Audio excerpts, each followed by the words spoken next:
सर्वमंगल मांगले शिवे सर्वाधिसाधिके शरण्ये त्र्यंबके गौरी नारायणी नमोस्तुते। जय श्री कृष्णा दोस्तों, राधे राधे। जैसा कि आज नवरात्रि का दूसरा दिन है और आज माता ब्रह्मचारिणी की पूजा की जाती है। आज हम आप सभी के लिए माता रानी की 2 पौराणिक कहानियाँ लेकर आए हैं। साथ ही आज हम माता ब्रह्मचारिणी की कथा को भी सुनेंगे। नवरात्रि के दूसरे दिन 2 कथाओं को सुनने का बड़ा ही महत्व है। तो आइए हम मिलकर कथा को प्रारंभ करते हैं। अगर आप सभी को ये कथा अच्छी लगे तो कमेंट बॉक्स में जय माता दी जरूर लिखिएगा। साथ ही वीडियो को लाइक जरूर करिएगा। हम ऐसे ही आप सभी के लिए व्रतों से जुड़ी कथाएं लाते रहेंगे। जयकारा शेरा वाली दा, बोल सांचे दरबार की जय। प्राचीन काल में एक नगर में ध्यानु भगत रहा करता था। उसका जन्म एक गरीब परिवार में हुआ था। उनके जन्म लेते ही ध्यानु भगत के माता पिता स्वर्ग लोक सिधार गए थे। इस बात से सारे गांव वाले ध्यानु भगत को मनहूस कहने लगे। कोई भी ध्यानु के साथ नहीं खेलता था। माता पिता का देहांत हो जाने के कारण ध्यानु भगत का पालन पोषण एक पंडित ने करा। वह पंडित ज्वाला माता का अनंत उपासक था।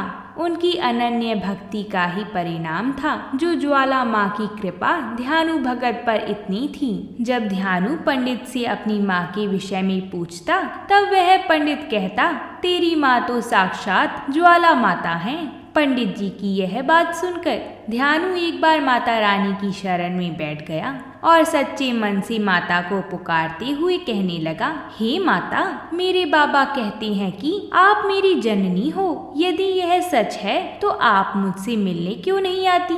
मुझे अपने सीने से क्यों नहीं लगाती? हे देवी माँ, कृपया कर, यदि तुम मेरी माता हो तो मुझे सीने से लगाओ। मैं माता का सुख भोगना चाहता हूँ। अपने बालक की पुकार सुनकर जगत जननी माता माँ अपने पुत्र के सम्मुख प्रकट हुई और ध्यानु को अपने सीने से लगा लिया। समय बीता और अब वह नन्हा सा बालक बड़ा हुआ। ज्वाला देवी की विशेष कृपा ध्यानु पर थी। माता के आशीर्वाद से ध्यानु हर किसी के कष्टों को हरता था। माता के जगराते वह यथाशक्ति करवाता था। उसकी भक्ति इतनी थी कि जब वो एक बार भी जय माता दी बोलता था तभी अंधे को आंख मिल जाती थी, गूंगे को जबान मिल जाती थी।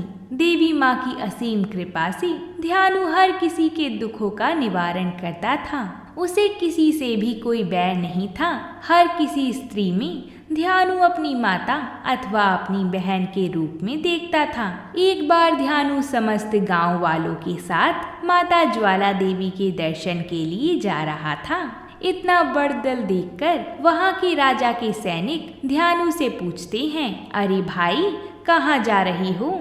ध्यानु ने उत्तर दिया कि हम तो ज्वाला माता की शरण में शीश नवाने जा रही हैं। ध्यानु का उत्तर सुनकर सैनिक ने ध्यानु से माता की महिमा के विषय में पूछा।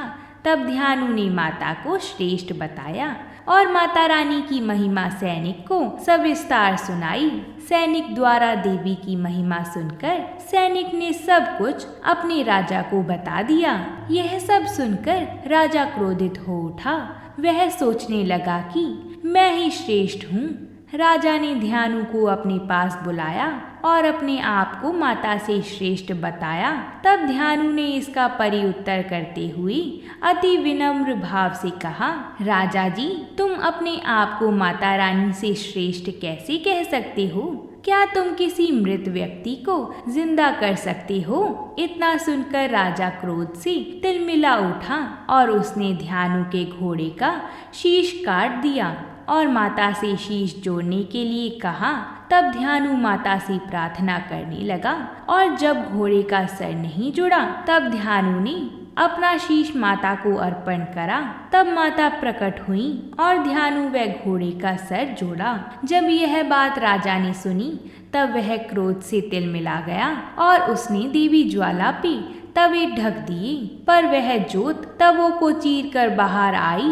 फिर राजा ने ज्वाला माता के दर पर नहरें खुदवाईं, पर ज्वाला पानी से भी नहीं बुझी। तब राजा को माता पर पूर्ण विश्वास हुआ और वह बड़े अभिमान के साथ देवी ज्वाला माता के मंदिर में सोने का छत्र लेकर गया, पर वह छत्र अभिमान से दिया गया था, इसलिए वह छत्र सोने से बदलकर किसी और धातु में परिवर्तित हो गया।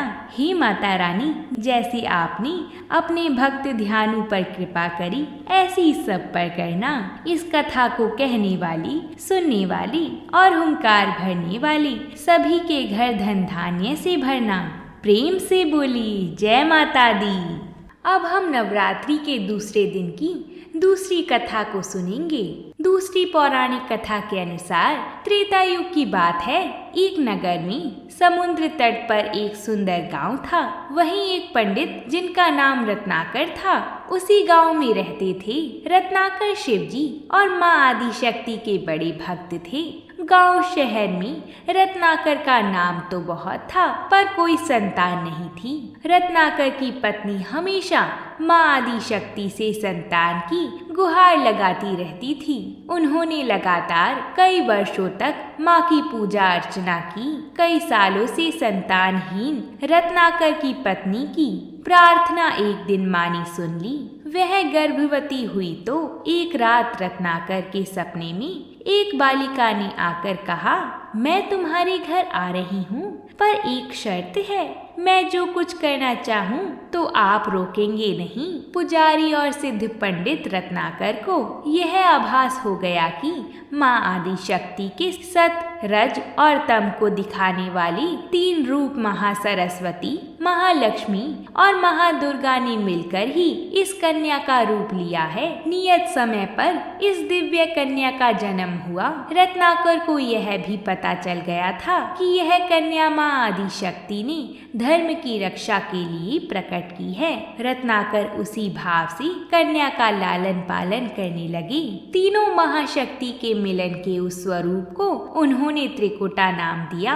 त्रिकुटा का स्वभाव जन्म से ही अनूठा था। बचपन से ही वह पूजा पाठ और धार्मिक कार्यक्रम को देखकर प्रसन्न होती थी। अभी 10वां साल शुरू भी नहीं हुआ था कि त्रिकुटा को यह पता चल गया था कि भगवान विष्णु ने भगवान श्री राम के रूप में धरती पर अवतार लिया है। त्रिकुटा ने यह व्रत ले लिया कि वह भगवान श्री राम से ही विवाह करेगी, अन्यथा आजीवन अविवाहित रहेगी। त्रिकुटा ने अपने पिता से कहा कि वह रामेश्वरम के तट पर रहकर तपस्या करना चाहती है। शर्त के मुताबिक रत्नाकर ने उसे नहीं रोका। 10 बरस की उम्र से ही त्रिकुटा समुद्र तट पर एक कुटी बनाकर रहने लगी। वह भगवान श्री राम को पति मानकर उनको पाने के लिए कठोर तप करने लगी। इसी तरह घोर तप करती त्रिकुटा को बहुत बरस बीत गए। सीता हरण के बाद भगवान श्री राम लक्ष्मण के साथ दल बल लेकर सीता की खोज करते हुए रामेश्वरम पहुँचे। श्री राम को पुल बांधने तक यहाँ ठहरना था। भगवान एक दिन विचरण कर रहे थे, तभी समुद्र तट पर एक तेजस्विनी ध्यान मग्न एक कन्या को देखा और वह बहुत चकित हुई। उस कन्या की ओज और आभा से वह स्थान अलग ही रोशनी से प्रकाशित हो रहा था।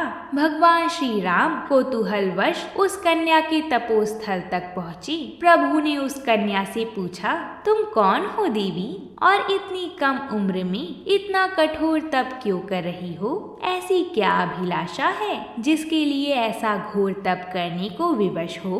कन्या ने भगवान को विनय पूर्वक प्रणाम करके अपना परिचय पंडित रत्नाकर की पुत्री त्रिकुटा के रूप में दिया। फिर अपनी प्रतिज्ञा बताई।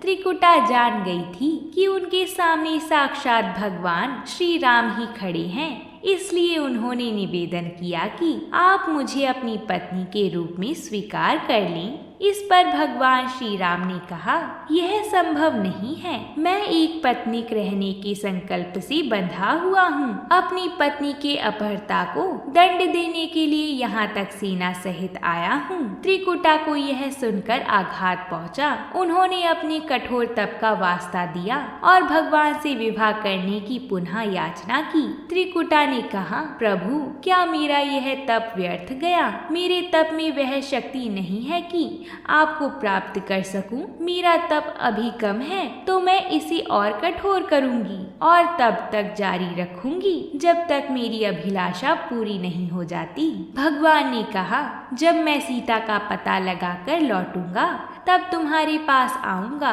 यदि तुम मुझे पहचान लोगी तो मैं तुम्हारी इस बात पर सही निर्णय करूंगा। त्रिकुटा को इस बात से बड़ी प्रसन्नता हुई कि उनका तप सफल है। भगवान ने उन्हें वरण का एक आश्वासन दिया। अब उन्हें अपने स्वामी की परीक्षा में उत्तीर्ण होना था। इस प्रसन्नता के भाव से भरकर त्रिकुटा का उत्साह और बढ़ गया। उन्होंने और कठिन तप करना आरंभ किया। उनके तप का प्रभाव ऐसा था कि उनकी कुटी के आसपास का पूरा क्षेत्र अलग प्रकाश से प्रकाशित होता था। भगवान श्री राम ने रावण के साथ युद्ध करके उसे हराया। विभीषण को लंका का राजा बनाकर अपनी पत्नी, भाई और समस्त सेना के साथ वह अपने नगर को लौटने लगी। प्रभु लंका विजय के बाद पुष्प विमान पर सवार होकर लौट रहे थे। उन्हें त्रिकुटा को दिया अपना वचन भी पूरा करना था।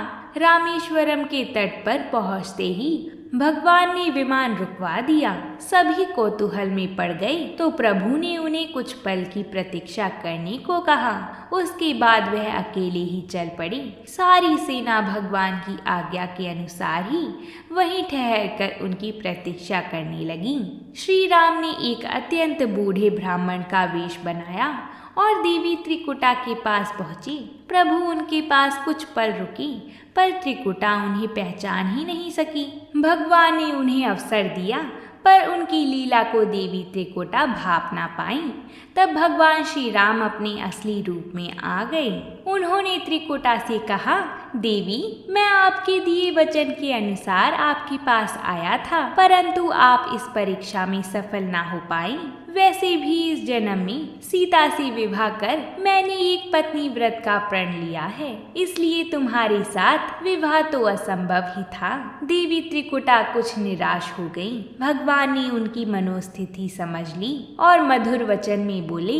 भगवान ने कहा, आपको निराश होने की आवश्यकता नहीं है। आपका संकल्प पक्का है, इसलिए मैं इसे खाली नहीं जाने दूंगा। इस युग में मैं व्रतधारी होने के कारण विवश हूँ। कलयुग में मैं जब कल्कि के रूप में अवतार लूंगा तब मैं तुम्हें अपनी पत्नी के रूप में अवश्य स्वीकार करूंगा। तब तक तुम हिमालय स्थित त्रिकुट पर्वत पर जाकर तप करो और मेरे अवतार की प्रतीक्षा करो। भगवान ने उन्हें वरदान देते हुए कहा, तुम भक्तों के कष्ट और दुखों का नाश करते हुए इस संसार का कल्याण करती रहो। विष्णु का अंश होने, उनके कुल में अवतार होने तथा विष्णु पूजन होने के नाते सारा संसार तुम्हें माता वैष्णो देवी के रूप में पूजेगा। कलयुग में तुम्हारे लिए कुछ भी अदेय नहीं होगा। जो भी भक्त भक्ति भाव से तुम्हारी पूजा अर्चना करेंगे उन्हें तुम सर्वस्व प्रदान करोगी। भगवान श्री राम यह वरदान देकर चले गए।